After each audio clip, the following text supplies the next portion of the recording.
Raise your hand if you'd like $1 million. If someone doesn't raise their hand, I will shoot you. Good. Why? I like money. But why? What's the point? To provide. Right? If Solomon was offered $1 million US, would it do anything any good? That's a negative. So why do you want $1 million? Not rhetorical. Yes. So I can get a house with no debt. There you go. So houses. Henry wants a Ferrari. Well, I want a secure place to live. Secure place to live. No, that's reasonable. Most people just want a fast car. What? So That's just part of it. So I want you to think about it. What's the point of trying to earn a ton of money, and why? You need to have a reason that you're trying to do something. You don't just do stuff for no reason at all. So I want to give you a framework to think about how you can affect culture through business. I want you to be thinking about, why do I want to go create a ton of wealth for myself and other people? Is there a point to that? I also want you to think about how you can spread the gospel in a work environment as a business leader, as an employee, as an employer, without handing out tracts, without doing things that are totally on the nose, which is living Christ in the way that you interact with everyone around you. So that's what I want you to think about. So here's a why, and we're going to get into a number of whys of why you should want to go create a business and why you want to go do something magical with your life. I have a good friend named Robert Netzley. He was the head of investment banking at Wells Fargo in Carmel, California. And for those who don't know, Carmel, California is a very wealthy area of the state. So he was working with people who had 9 and 10-figure net worths, and he was helping them invest their money.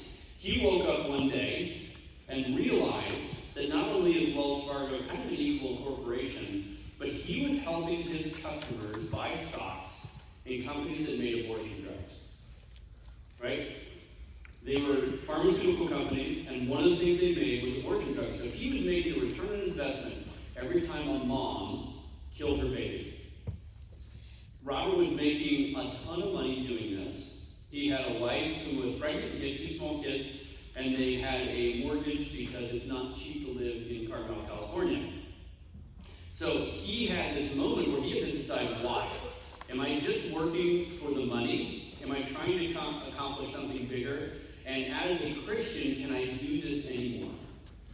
So he quit his job that day when he realized what he was doing, which is not an easy decision to do when you're trying to feed your family, pay your mortgage, and be a responsible adult. So he quits his job that day and actually got in a lot of trouble for the way he quit because he made it very clear to Wells Fargo that it was inappropriate that they were funding death with their investment strategy.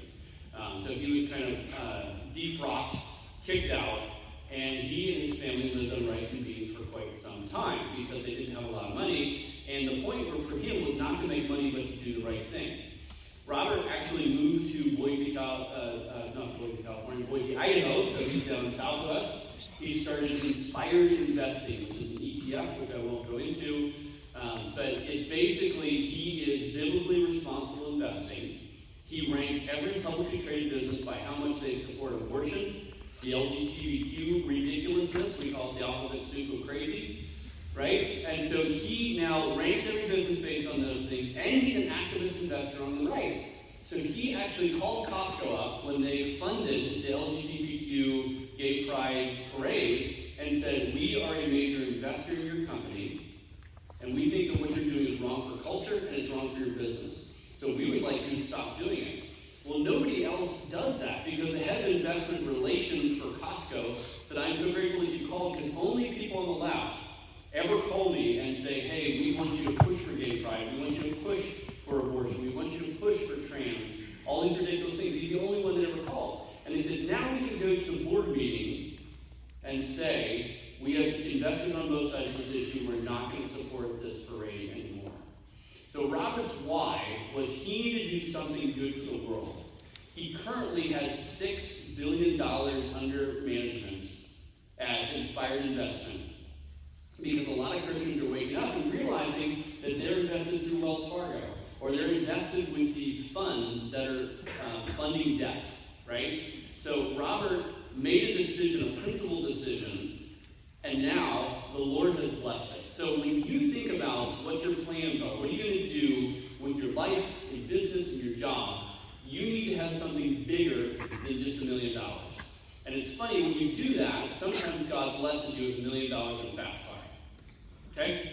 Alright, so that's what we're going to talk through today. I want to talk about why you should be thinking about starting a business. Why should you be striving to be ambitious in the world? And how do you answer a question when you're like, why should I do a thing? A good answer is often because God told me to do it. Right? Okay, so what does God tell you to do when it comes to dominion? When it comes to being ambitious? When it comes to going out and conquering the world? There are a lot of dominion mandates. I know you think there's one dominion mandate, Crapuchettes. I think there's lots of dominion mandates. The one given to Adam in the garden, there is the Great Commission, which is a form of dominion mandate. So there's a lot of dominion mandates, and in fact, there's a lot of dominion mandates focused primarily on Christ. So Psalm 72:8 says, "He shall have dominion from sea to sea, and from the river to the ends of the world, to the ends of the earth."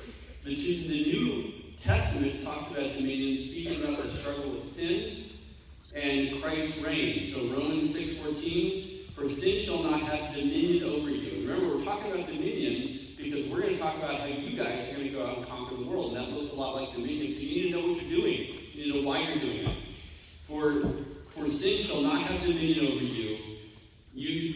For you are not under the law, you are under grace. In 1 Peter 5:11, "He shall be, to him be the glory and the dominion forever and ever. Amen."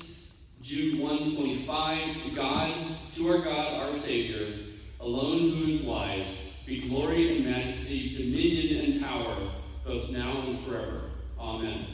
So there's a lot of language about dominion in the New Testament, the Old Testament, all throughout the Bible. So you should pay attention to that if you're going to figure out how am I going to go conquer the world. And a lot of us think, okay, $1 million would be amazing because that's how I go out and that's my scoreboard. And in one sense, we're capitalists. That is a scoreboard. But you need to have a why of what are you trying to accomplish when you go into the work environment, when you think about starting a business, and as you get past school. And I'm going to give you some things here for school as well. So, why do we want to take dominion? Anybody can say things. It's in the Bible. It's in the Bible. God tells us to.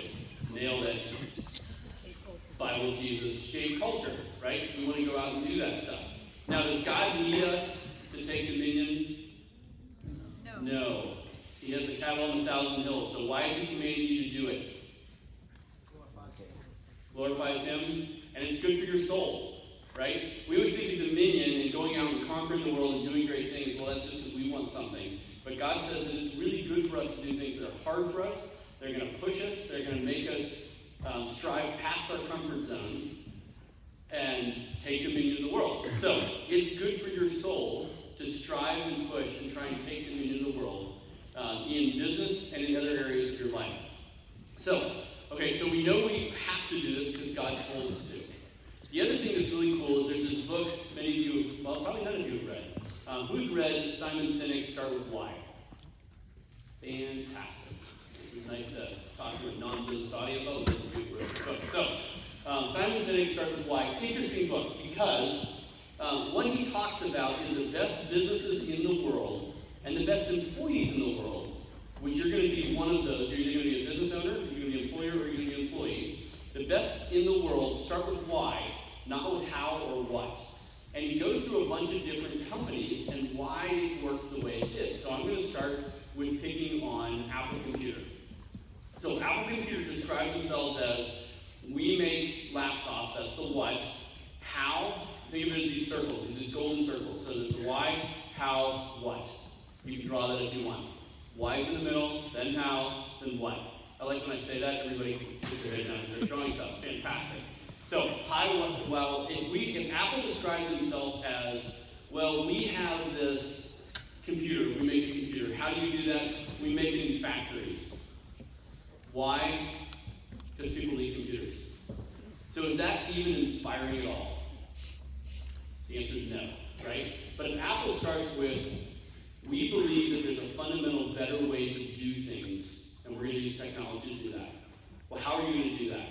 Well, so that's the why. How are you going to do that? We're going to make beautiful computers and other technologies that fundamentally drive that why. Why are we doing this? We think there's a fundamental and beautiful way to do things differently. We make computers. Would you like to buy one? Well, that is a way more inspiring story than starting out with what you're making and starting with the why of what you're making. And that's what allows them to then have a music store and phones and things that are way outside bounds of any other computer company. It would be ridiculous for us to think that Dell has a iTunes store or a music store, right? Because Dell Computer just makes computers. They started out here with the what. And they're doing fine with that, but they're not going to change culture, they're not going to be inspiring. So the best businesses, and you can go look up Simon Sinek's TED Talk. I made Annabelle watch it. If you watch that talk, it talks about how the best organizations, the best employees in the world start with why. They know why they're doing a thing, and then you can figure out what it is you need to do once you know why you're doing what you're doing. So the cool part is Christians have the best why, right? We know we're supposed to take dominion. We have the best why of what we're trying to accomplish. And here's why I think you should start a business. And you can start one right away. Even though you feel young because you are, if you find a mirror, you'll find you are, in fact, young. That's a joke. Thank you. I'll be here until you laugh at my jokes. So, you're young, but Christians have the best why of why we should start a business. But also, as you think about yourself as an employee or an employer, why should you be doing what you're doing? Business is an interesting and fundamental way to create something that you can't do in almost any other setting. We are creatures made by the great Creator. Okay? So we are trying to imitate our Creator. That's why, as a kindergartner, or even earlier, you're always drawing pictures with crayons. You're constantly trying to create things. This is an instinct that's inside of you. You want to create because you want to go out and change the world, but you're also trying to follow the great Creator who created you. Okay? Cool. Got that? You're a creature who's following the great Creator. You're a mini creator. So in business, you have an opportunity to create something from nothing. And I'll give you an example, right? I created this red balloon company about 18 months ago. Before I started it, it did not exist at all. We now have 3,000 customers. We have 1 million people who've been on the website. I have 20 employees. All of this came from nothing. And that's because I want to follow the great Creator. I want to create things. I want to create from scratch in a way that blesses other people. You should want to do that too. And Christians have the best why. So all these pagans who are creating businesses, right? If you go to big cities, you see these huge buildings from businesses that are created from pagans who don't even know why they're doing it. They're not trying to follow the Creator. We as Christians should be the best at creating businesses because we know who made the heavens and the earth. And so we should be following the great Creator. We should be wanting to create a business. And so we have the best why, and that's going to be on the test. So, because we are creatures, it's the way I can get attention of little best kids. That'll be on the test. We are creatures that are following the great Creator. So we should be out there creating things, and business is a really interesting way to do that. When you are a business owner, you are now managing everlasting souls. Right? We are souls that are going to heaven or the other place at some point. And when you are a manager of people, when you create a business and you're managing people, you can do so much more than just tell them to go take out the trash and all the things you do when you have employees or children, like John Henry. You can do more things. You can actually help them. So I've had employees who, for instance, had anger problems at work. And an anger problem at work is a problem for business. So I could go to them and I could say, you need to deal with this anger problem or I'm going to fire you. Well, I found out later, and I've done this with multiple employees, I found out later that one of these employees that I was talking to, many pastors had come to them and said, you need to deal with this anger problem in your life. And the thing is, you're like, yeah, I need to deal with that. But when you're the employer and I will not give you a paycheck anymore until you deal with this anger problem, I have his attention in a totally different level. And guess what? He actually dealt with it all the way down. His marriage was better off because he dealt with the sin in his life. The sin doesn't say nice and confined at work.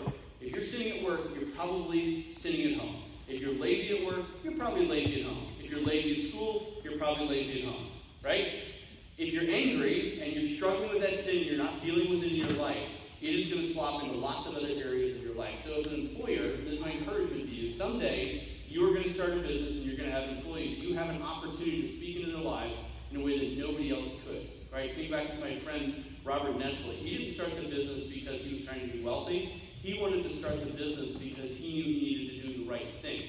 And you as a Christian can start a business, can change lives in the way that you manage people. I'm going to give you another example of a business that was started with a different why than making a lot of money. This is my friend Michael Seifert, who's down in San Diego. During the pandemic, he decided he needed to make a list of all the coffee shops where you don't have to wear a mask. So he thought those were the most ridiculous things ever. So he's like, okay, I'm going to make this list. And then he's like, well, other people want that list too. I'll put it into a app. So he puts this list of all the coffee shops where you don't have to wear a mask. He's like, well, let's do all the other businesses in San Diego. And let's do all the businesses in California. Let's do all the businesses in the country. It's now called Public Square. They have 50,000 businesses. And he has, with his influence, if you want to be a business on Public Square, you have to agree to never fund abortion. And he has 50,000 businesses around the country who've done this. He has 800,000 people using his app, and he's going to go public in a couple months for an offering of $200 million. But he started it because he saw a problem that he wanted to solve. He said, I want to solve a problem for other people like me who don't want to go to coffee shops where they're judged based on what they have on their face, right? And that's where a Christian can try and solve a problem for other people that also happens to be a problem that he has. And lo and behold, God blesses that in really, really big ways. And it's super hard, but I would encourage you to think about business like that. Business is a lever that can affect society, not just pay your bills. Okay? Make sense? Everybody keep writing awesome notes. So, these are the way that I want you to think about business. Now, not every one of you is going to be a business owner. Some of you are just going to be employees, right? And that's okay. Not everybody has to be a business owner. Some of you are going to be employees. But the best employees always think like an owner in the way that they're working in their business. So if you want to be a great employee who gets big pay raises and has a huge impact on your business, think like an owner. Wake up thinking, okay, would they want to spend money on this? I have a little bit of free time on my hands. Should I just kind of relax? Or should I try and figure out what's the main business problem that this business has right now? Okay? That's the type of people that are going to be super successful at work. And that's maybe who you're going to be. These are some very key points that I want you to think about when you go out and you start your first job or your third job or whatever job you have. So this also might be on your test. So if you want to spread the gospel in the way that you work as an employee, you need to be Christ-like in the way that you're an employee, or the way that you're a manager, or the way that you're a business owner. And when you do that, I had a number of people that came to the Lord under my management, not because I was handing them tracts, not because I was, doing a little gospel preaching on the corner while they were trying to do their sales call, but because I was living out the gospel and I was joyful in the way that I did it. You have an opportunity to do that. And here's some very practical things for you to do. Authority flows to those who take responsibility. So whether you're working at Taco Bell or at JP Morgan Chase, don't work for them, they're evil, or Red Balloon or MZ or any of these businesses, authority flows to those who take responsibility. What does that mean? If you see a problem and you're willing to say, you know what, I'm going to own that. I don't even care if it's my problem. I'm going to solve that problem. You're now the person taking responsibility. And guess what? Authority is going to flow to you, because if you're constantly the person who's saying, you know what, I'll take care of that problem, pretty quickly people are going to start looking to you to be the leader, because you've always been the one who's willing to go the extra mile, who's willing to pick up the trash, who's willing to do the things that nobody else wants to do. And that's you just taking responsibility, and you're going to have authority flow to you.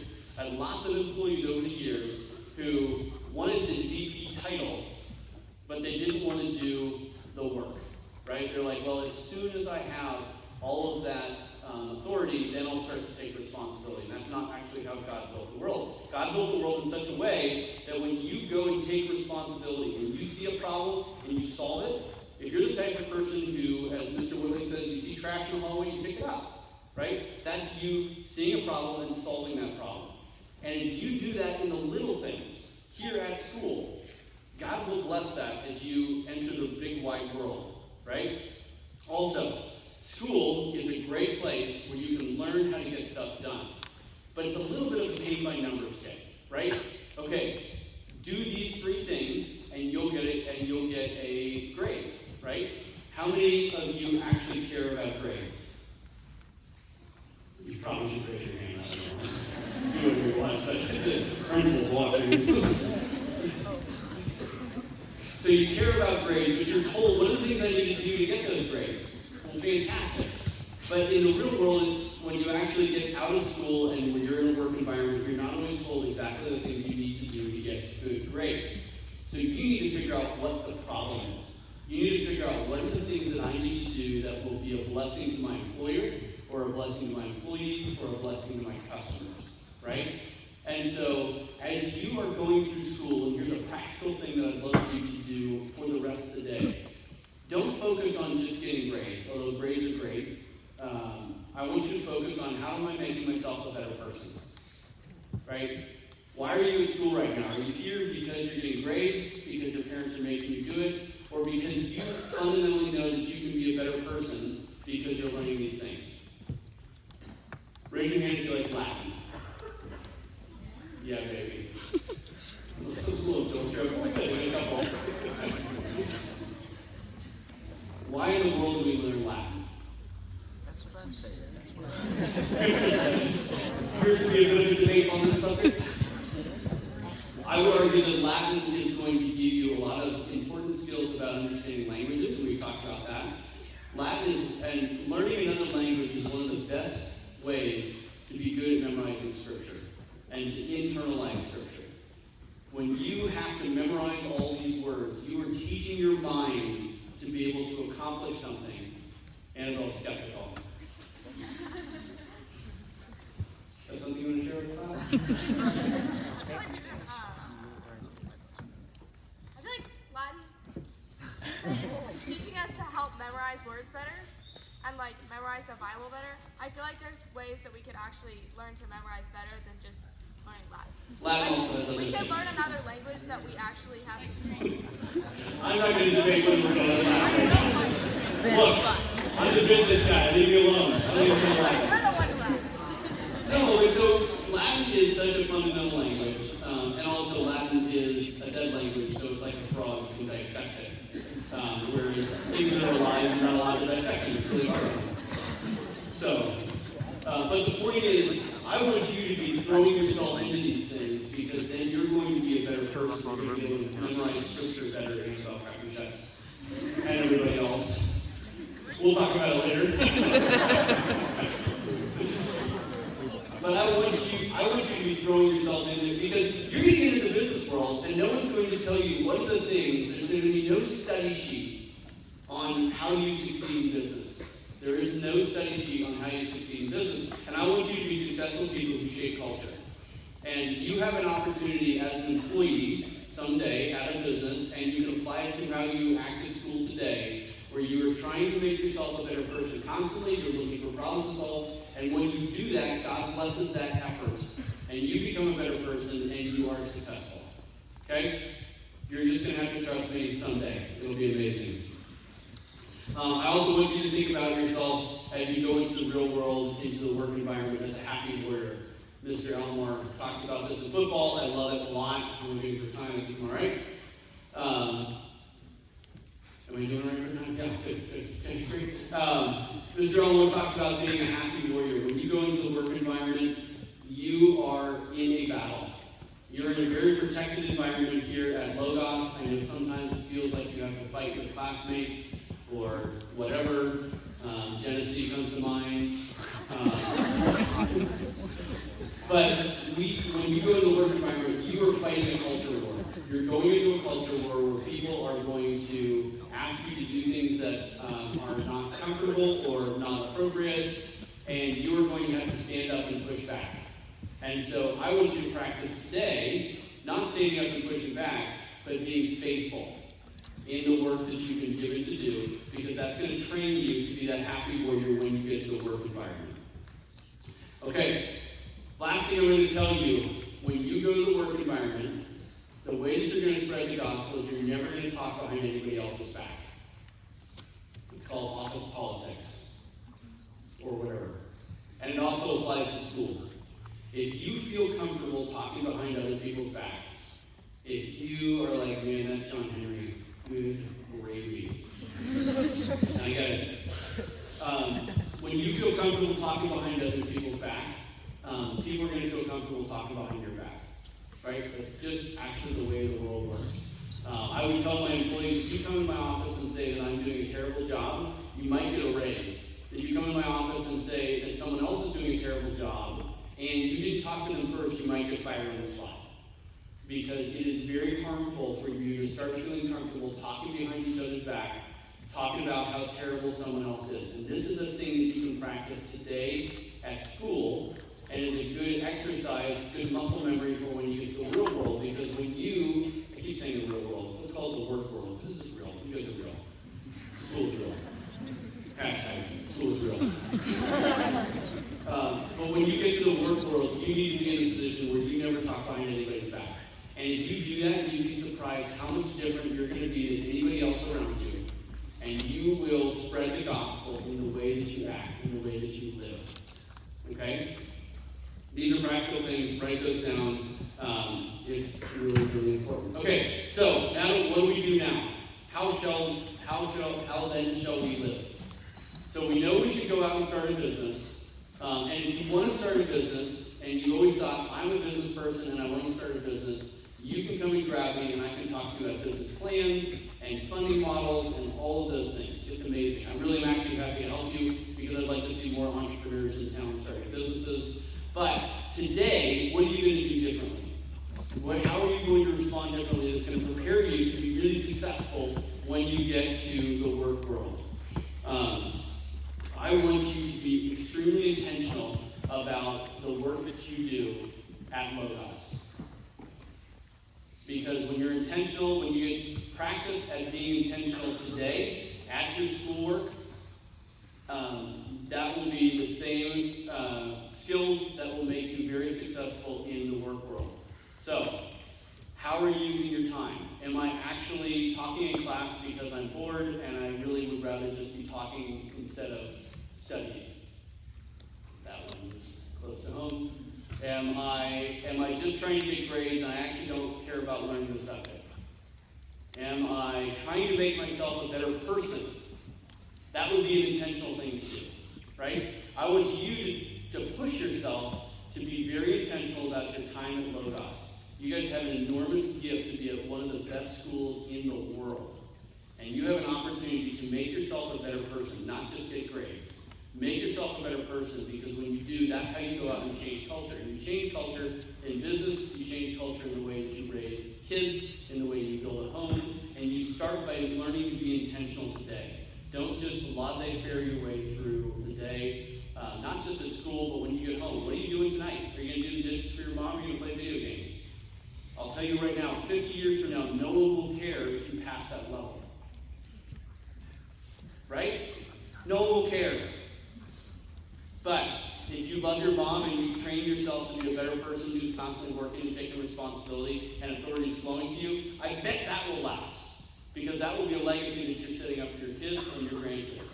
Right? When you are intentionally making yourself better and not wasting time. Look, 80 years from now, most of us are going to be dead. I'm still going to be alive. But 80 years from now, most of us are going to be dead. What are you going to be remembered by? Are you using the time today? We only have so many years. Use them to bless other people. The reason I'm doing a housing development on the edge of town, which is a terrible idea, housing developments are really hard, and you lose a lot of money, and it's really a lot of work. We need housing. Well, someone's got to pour themselves out and do that. So what are you going to pour yourself out and do that will bless other people?